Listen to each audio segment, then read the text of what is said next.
Most 5.3-liter owners think they are taking care of their engine. They change the oil, they fill the tank, they show up for inspections, and they are still making a mistake every single week that is quietly building toward a repair bill that will make their stomach drop. I have seen it hundreds of times in my shop.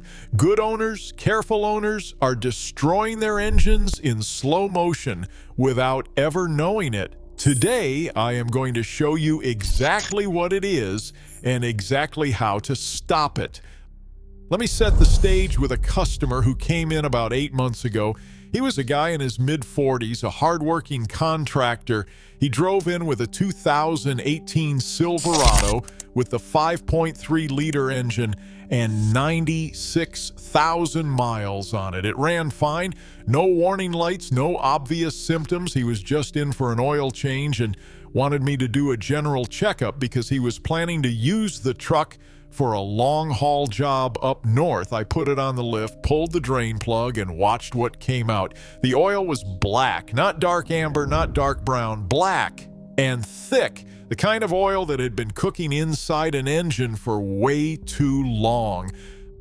I asked him when he last changed it. He said every 7,500 miles, just like the sticker said. I asked what oil he was running. He said whatever the quick lube put in. I asked how he drove it. He said mostly short trips, maybe 10 to 15 minutes each way. A lot of idling on job sites, occasional towing. There it was. That combination, the wrong oil interval for his actual driving conditions, is the single most common mistake I see 5.3-liter owners make. And on the active fuel management equipped version of this engine, which covers the vast majority of Silverados and Sierras built from 2014 through 2021, it is not just a general maintenance issue, it is a direct path to a $3,500 to $5,000 active fuel management lifter failure. Here is the mechanical reality of what is happening inside your 5.3-liter every single time you drive it. The AFM system, which GM also calls dynamic fuel management in later versions, uses lifters with a collapsing internal mechanism controlled entirely by oil pressure and oil cleanliness. When the engine control unit, or ECU, decides to drop to 4-cylinder mode, it sends a signal that causes oil pressure to collapse the internal pin inside 4 specific lifters, allowing those lifters to drop without actuating the valves. The engine runs on 4 cylinders until load demands the other 4 come back online, and then the oil pressure releases those pins and all 8 lifters are back in action. That cycle happens hundreds of times during a normal drive. Every single transition depends on oil that is clean at the correct viscosity and at the right pressure. The oil passages inside those AFM lifters are extremely small. We are talking about galleries that are narrower than a mechanical pencil lead. Those galleries are the first place that oil degradation shows up as a problem. When oil breaks down, it does not just get dirty, it gets thicker and more acidic.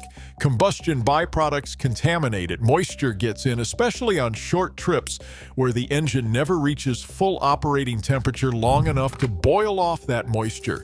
The oil starts to form varnish, which is a thin, lacquer-like coating that deposits on metal surfaces, including those tiny oil passages inside the AFM lifters. Once varnish starts building, the passages become restricted. The lifter cannot pressurize and depressurize cleanly. It starts to stick, misfire, tick, and eventually fail mechanically. The conventional oil change interval most quick lube shops still use, which is 7,500 miles, was not designed with the AFM system in mind. It was designed for a simpler engine in a more predictable use case. GM's Dexos 1 full synthetic specification calls for up to 7,500 miles under ideal conditions. But ideal conditions mean highway driving, consistent operating temperatures, moderate loads, and no towing. The moment you start driving the way most truck owners actually drive, short commutes, job site idling, cold starts, in winter occasional towing, you have left ideal conditions far behind. Your oil is working twice as hard and degrading twice as fast. I pulled the oil analysis on that contractor's truck myself. At 7,300 miles, his oil was showing viscosity that had climbed outside the normal range for 5W30. The total base number, which measures the oil's ability to neutralize acids, had dropped to near zero. That oil had been chemically exhausted for at least 1,500 miles before he came in, and his driving profile meant it was probably spent at the 4,500 mile mark. He had been running on dead oil for the last 2,800 miles of that interval. Every cold start, every AFM cycle, every mile of idling on the job site was running through those lifter passages with oil that had lost its protective properties. Now, here is where the real cost comes in, and why I called this a mistake 90% of owners make every single week. The AFM lifter failure does not announce itself the moment the oil goes bad. It builds. The varnish deposits accumulate slowly over months and multiple oil changes if the pattern continues. The lifter passages get a little more restricted each interval. The owner changes the oil on schedule, puts fresh oil in, and feels like they are back to zero. But the varnish does not wash away with a fresh oil change. It is already bonded to the metal. The fresh oil buys some time, but the restriction is still there, and the next degraded interval makes it a little worse. And the one after that makes it worse again, until one cold morning the lifter sticks in the collapse position, or the pin breaks, or the lifter starts to spin in its bore, and the repair estimate comes out to $4,200. I have had owners sit across from that estimate looking genuinely confused because they swear they changed the oil every 7,500 miles without fail. And they did. That is the cruelest part of this mistake. They followed the sticker on the windshield and still ended up here because the sticker on the windshield does not know what kind of driving you do. So what is the actual correct interval for a 5.3-liter owner running AFM, active fuel management? For anyone doing mostly highway driving, consistent temperatures, no towing, and minimal idling, 5,000 miles on Dexos, one full synthetic is defensible. For anyone doing mixed driving with some short trips and occasional towing, aim for 4,000 to 5,000 miles. For anyone towing regularly, working the truck hard, dealing with cold winters with lots of cold starts, or doing frequent short trips under 15 minutes where the engine never fully thermalizes, 3,500 miles every time. No exceptions. I know what you are thinking. That is a lot more oil changes. At $80 to $100 per synthetic change, going from 7,500 mile intervals to 4,000 mile intervals on a truck that goes 15,000 miles a year, adds roughly 2 extra oil changes annually. That is $160 to $200 more per year. Compare that to $4,000 in lifter repairs, and the math is so lopsided it should not even be a consideration. But the oil interval is only half of the mistake. The other half is the oil itself. Not all Dexos 1 full synthetic oils are equal. GM's Dexos 1 Generation 2 specification, which is what every 5.3-liter engine from 2011 onward requires, has specific limits on phosphorus content, sulfur content, and volatility. These limits exist specifically to protect emission systems and critically to ensure the oil does not leave deposits in precision oiling circuits like the AFM lifter passages. There are oils on the shelf at any auto parts store that say full synthetic, meet other standards, and are priced attractively, but do not carry the Dexos 1 Generation 2 approval. Using those oils in an AFM 5.3 is a mistake. Not immediately catastrophic, but cumulative. Every interval with the wrong oil is another layer of risk on top of an already sensitive system. The Dexos 1 Generation 2 approval is printed on the bottle. It is not always obvious because it is a small icon, but it is there.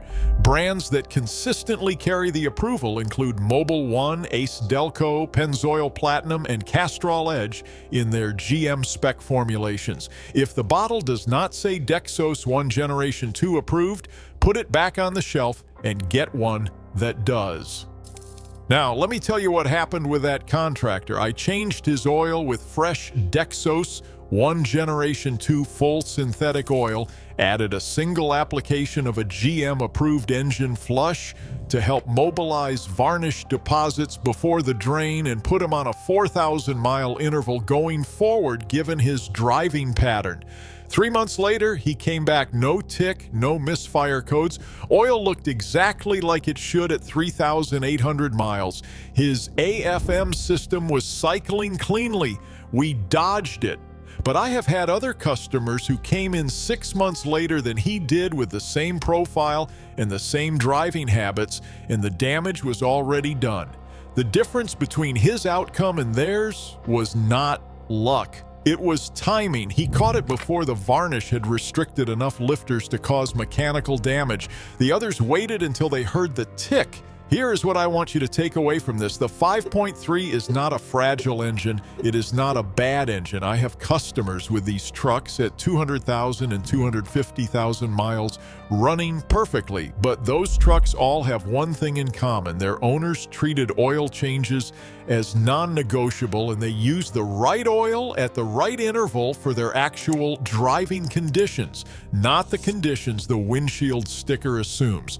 Go look at your last oil change receipt right now. Check the mileage it was done at, the oil that was used, and the interval it recommends for your next one. Then ask yourself honestly whether your driving pattern matches what that interval was designed for. If you do a lot of short trips, if you tow, if you idle, if you live somewhere with real winters, the answer is almost certainly that you should be coming in sooner than that sticker says. An oil change on this engine is not maintenance. It is the primary thing standing between you and a lifter that costs more to fix than some people spend on a used car. Treat it that way. If this saved you money or changed how you think about your 5.3 liter, hit subscribe. I put out videos like this every week breaking down what the dealerships and quick lube shops are not telling you. Drop a comment below and tell me what interval you have been running and what oil you use. I read every single one. Drive safe, take care of your truck, and it will take care of you.